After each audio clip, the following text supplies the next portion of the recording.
Hi everyone, welcome to the Balanced Natural Health podcast, where we share insights from the ancient science and timeless wisdom of Chinese medicine. Information from the old natural ways of healing can support us in leading more beautiful, more vibrant, and more vital lives today.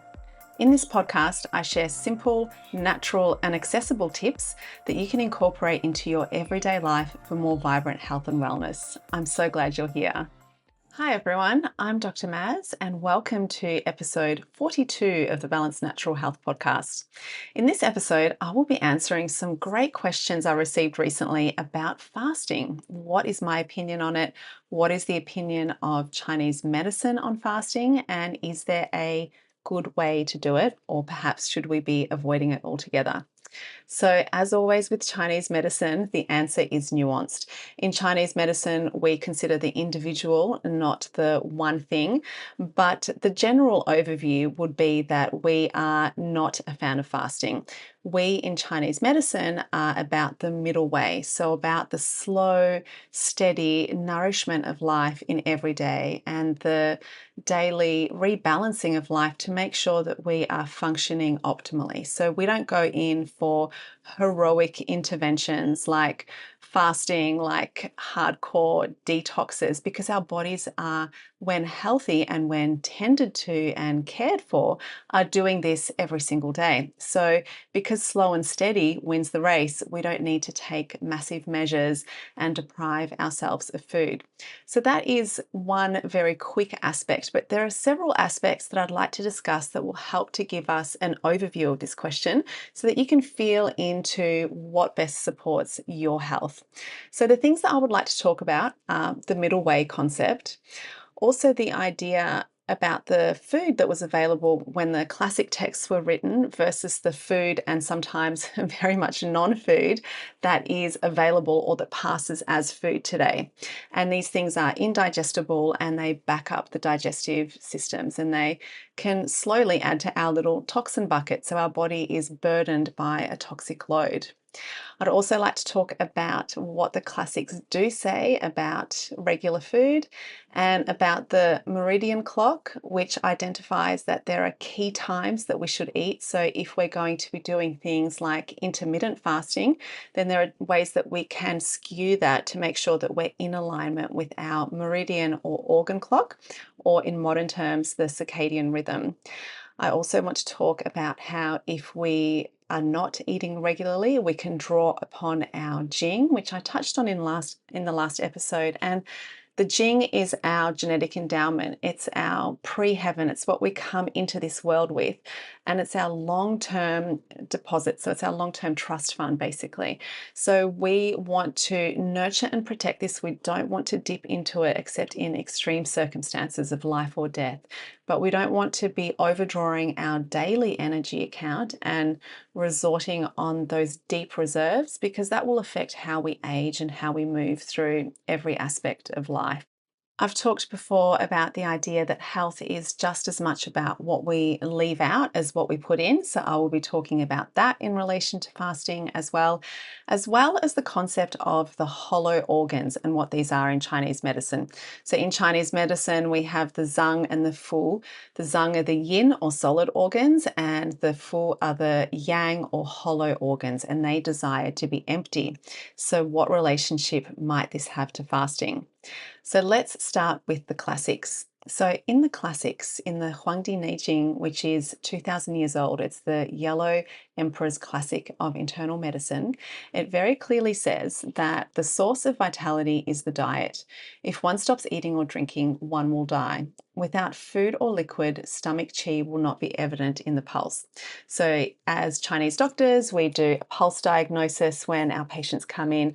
That gives us really detailed and beautiful insight into the health of the organs and the health of the whole system. So here we see that when we are regularly nourishing the body, then the qi is strong and health and vitality ensues. It does go on to qualify in another chapter that if we're having a fever, that we should should abstain from heavy and hard to digest foods. Excuse me. So we should stick with bland, easily digestible foods. So absolutely, when our body is dealing with a health rebalance or responding to a challenge, then we want to be mindful about where we spend that energy. If we have our daily chi, our daily energy savings account, and there's a set amount of it, then we might want to think about how we're spending it. Are we spending it all on digesting really heavy foods that need warming up and breaking down? Or are we going to eat something that's nourishing and light so that our body can focus on that fever resolution and that rebalancing, right? So in Chinese medicine, we are always about the middle way. As I mentioned in the intro, we're not about hectic health interventions or crazy detoxes, but it's about those little, regular, consistent things that we do every day that move us towards greater and greater health, and that, like interest, they compound over the years and decades to support us as we move through all stages of life.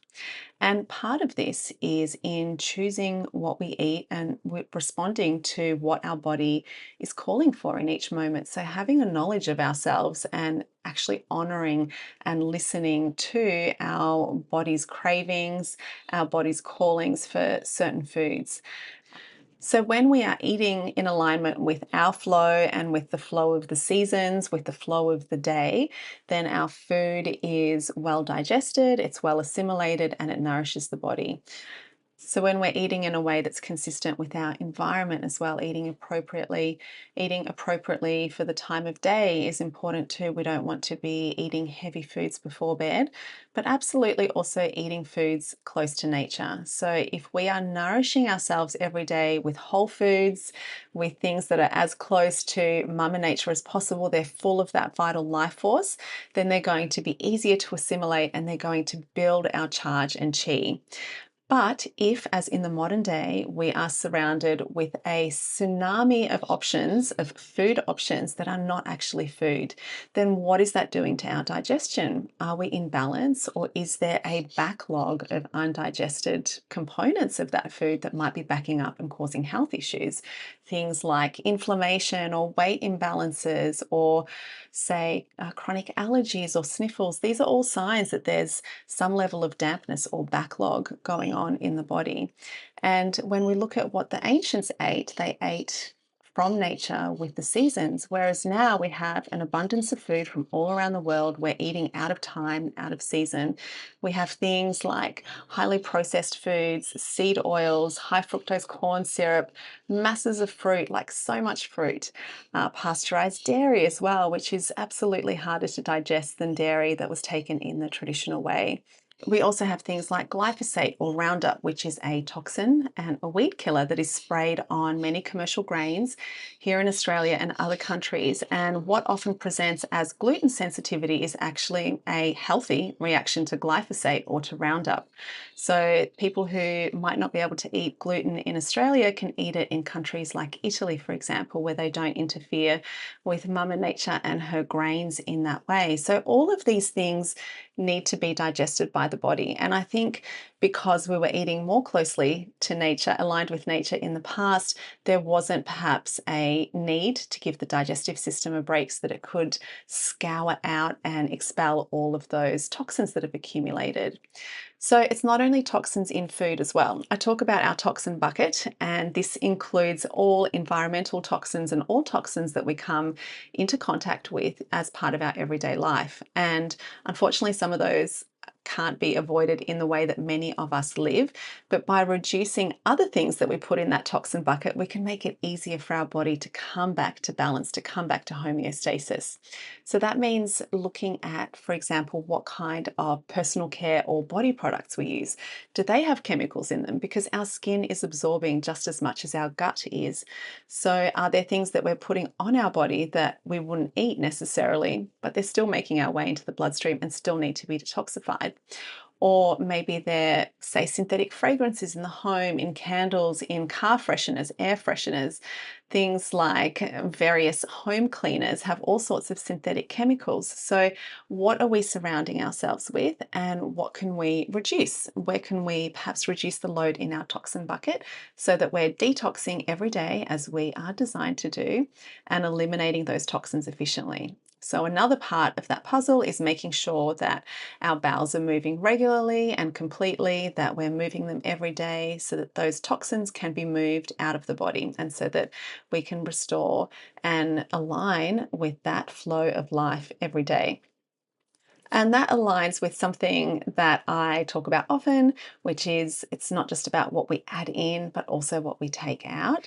And this is why I think in some cases fasting can have short-term benefits, because the input of those non-foods or really hard to digest foods or foods that gum up the digestive system or the toxin bucket is stopped while someone is fasting. So the body actually gets a break. It gets to do its work and scour out all of that accumulated junk.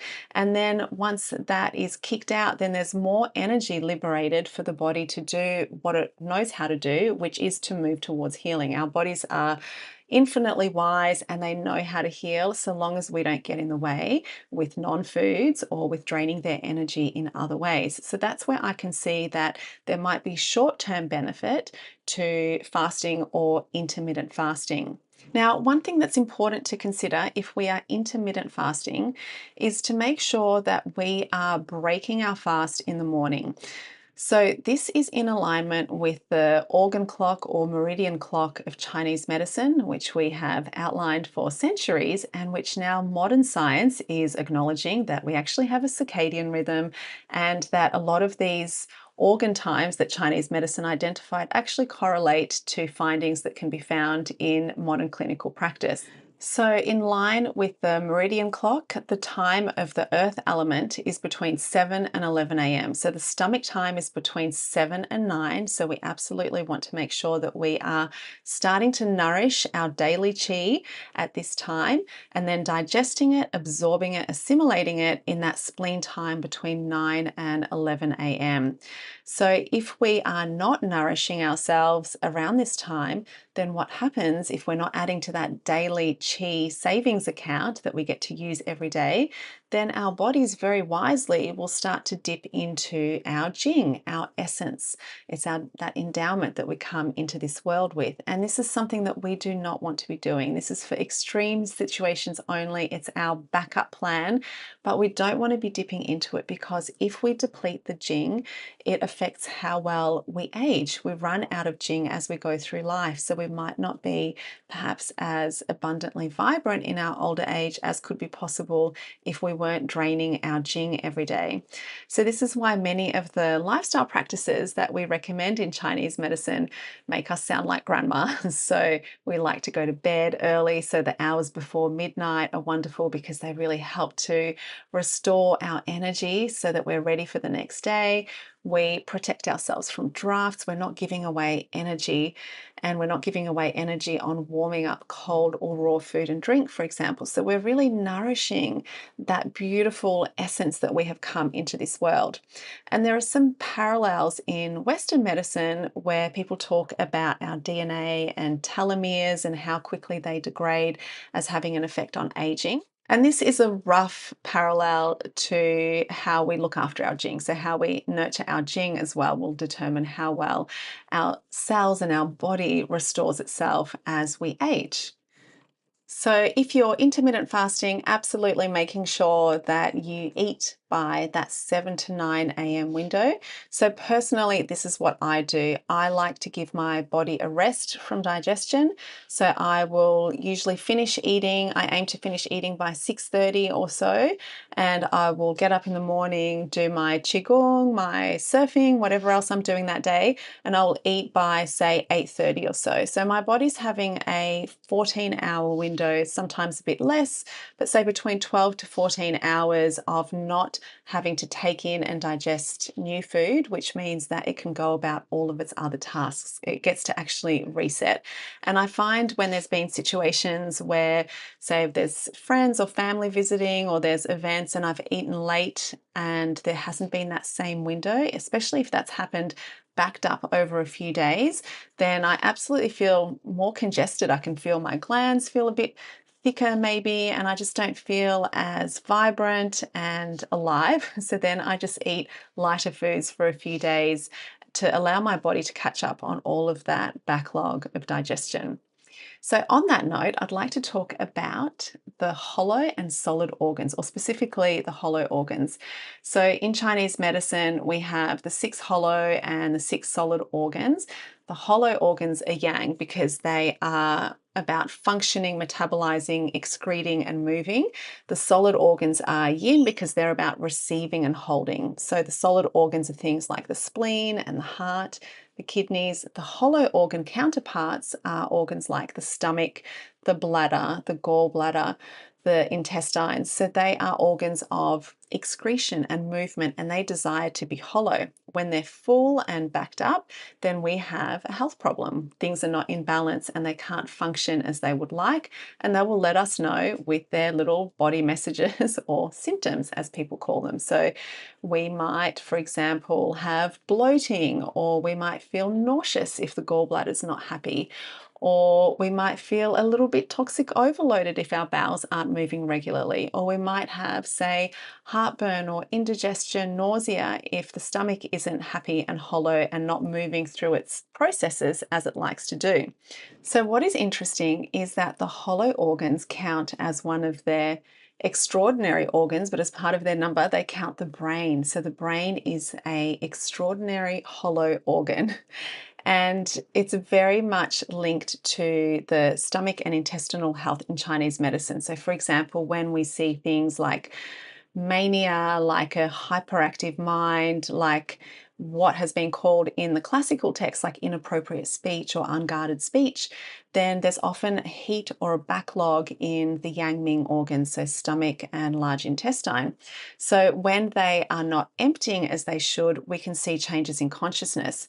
And one of my teachers shared a really interesting insight from Chinese medicine hospitals in China, and that is when people come into hospital with a loss of consciousness or changes to consciousness, they will administer an enema because it opens those hollow organs, allows the intestines to be opened and empty, and then reduces the pressure on the hollow organ of the brain. And this teacher was telling me that they often see marked improvements in those patients with consciousness changes, so a quicker return to consciousness, a quicker passing of delirium or moving out of comas, because the body can actually go about its job of healing. Those toxins have been removed from the body. And many, many, many years ago, one of my beautiful family members had a horrific accident and ended up in hospital. There was a traumatic brain injury and changes to consciousness. And it also came with constipation, so the bowels weren't moving. And I could see that my beautiful person was getting more and more agitated as that situation progressed. So I asked if they could please administer an enema, but that was not even something considered in Australian hospitals.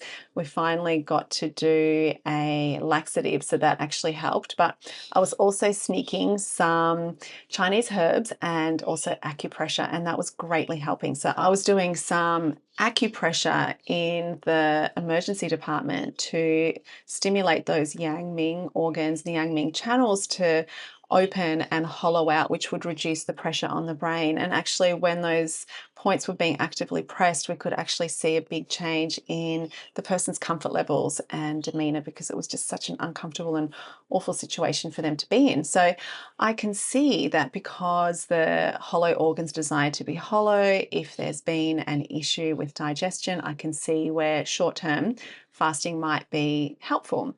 My issue with fasting is, and this has been my experience in the past, where I was coming to it from a dysregulated nervous system. I was coming to it from a place where I was addicted to adrenaline, and fasting can also put the body in a fight or flight state because the body is perceiving that there is no nutrition coming. So there can be that aspect that is being triggered. So for me, I felt amazing fasting. It gave me temporary relief from my symptoms at the time. And I felt great while I was fasting. I did a 5-day water fast, but then the symptoms came crashing back and worse when I came back to eating. So for me, I was flying high on those stress hormones that were being released, but it wasn't a sustainable solution for me long term. So I hope this has been thought-provoking, interesting, answered questions perhaps. If you have found it interesting or feel that someone else might benefit, please share with them and share the love. In Chinese medicine, and this is a message that I'm very passionate about spreading, we are not about extreme measures. We are not about hardcore diets or hardcore detox measures or crazy supplements or crazy biohacks. We are just about supporting the body to do what it already knows how to do. We don't need external stuff in many situations. It's actually, we need less of the external, and we need to just focus on allowing the body to know what it already knows how to do. The power is already within us all if we just remove the obstacles. So the things like the excessive toxic load, for example, or excessive stress, or not resting enough, or not living in alignment with our meridian or organ clock or the circadian rhythm.